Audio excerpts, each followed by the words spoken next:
বন্ধুরা দেখতে পাচ্ছেন একটি টোটোলিংকের রাউটার। এই রাউটারটি দীর্ঘদিন যাবৎ আমার বাসায় চলছে এবং কিছুটা সমস্যা আমি ফেস করছি। সেজন্য আমি চাচ্ছি যে এটিকে নতুন করে একদম সেটআপ করার জন্য। তো সেজন্য আমাকে এই বাটনটি দিয়ে রিসেট করতে হবে। এটি হচ্ছে রাউটারটির রিসেট বাটন। এটি আমি যখন ১৫ সেকেন্ড চাপ দিয়ে ধরে রাখবো তখন আমার এই টোটোলিংক রাউটারটি সম্পূর্ণ রিসেট হয়ে যাবে। তো আমি এই রিসেট বাটনটি ১৫ সেকেন্ড চাপ দিয়ে ধরে রাখবো।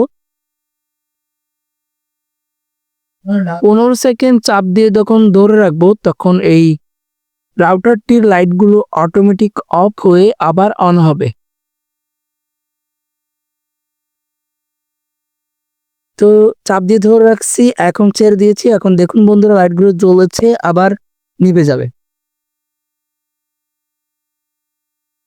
তো আমরা মোবাইল স্ক্রিনে চলে আসলাম। রাউটারটি রিসেট করার পর ওয়াইফাই অপশনে যাব।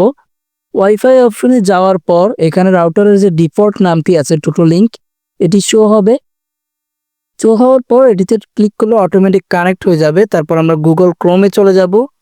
এখানে গিয়ে ডিফল্ট যে আইপিটি রাউটার 192.168.0.1 এটি দেওয়ার পর গোতে ক্লিক করলে রাউটারের ইন্টারফেস চলে আসবে। আমরা এখানে অ্যাডমিন লিখব। অ্যাডমিন লিখে লগ ইনে ক্লিক করব। সাথে সাথে আমাদের রাউটার অ্যাক্সেস করবে। আমরা উপরে টাইম জোন সিলেক্ট করব হাওয়াই সিলেক্ট করার পর নেক্সট, তারপর ডাইনামিক আইপিতে ক্লিক করে পিপিও সিলেক্ট করব। তারপর এখানে ইউজার নেম আর পাসওয়ার্ড এটি হচ্ছে আমাদের আইএসপি প্রোভাইডাররা দিবে।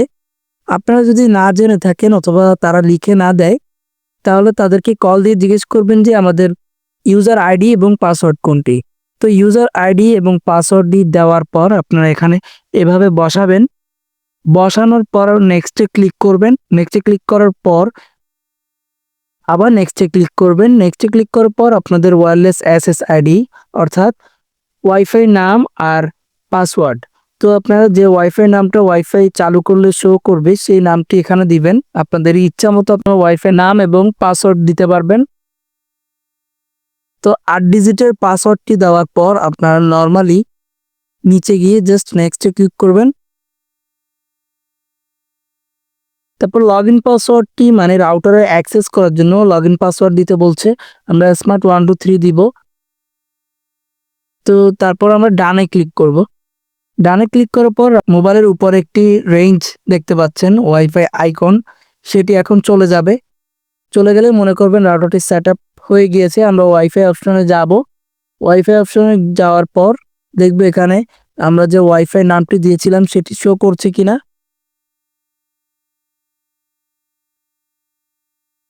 তো রিফ্রেশ দিয়েছি, না আসলে আপনারা ওয়াইফাইটি জাস্ট অফ করে আবার অন করে দিবেন। তারপর যে নামটি দিয়েছিলেন সেটি আসছে। তো এই পাসওয়ার্ডটি দিয়ে আমি আগে কানেক্ট করেছিলাম দেখে আমার অটোমেটিক কানেক্ট হয়ে গিয়েছে বন্ধুরা। তো বন্ধুরা এভাবেই আপনাদের বাসায় ডিস্টার্ব হওয়া রাউটারটি রিসেট করে পুনরায় এভাবে সেট আপ করতে পারেন। তো বন্ধুরা ভিডিওটি যদি ভালো লাগে অবশ্যই লাইক কমেন্ট শেয়ার করবেন এবং সাবস্ক্রাইব করে বেল আইকনটি বাজিয়ে দিবেন।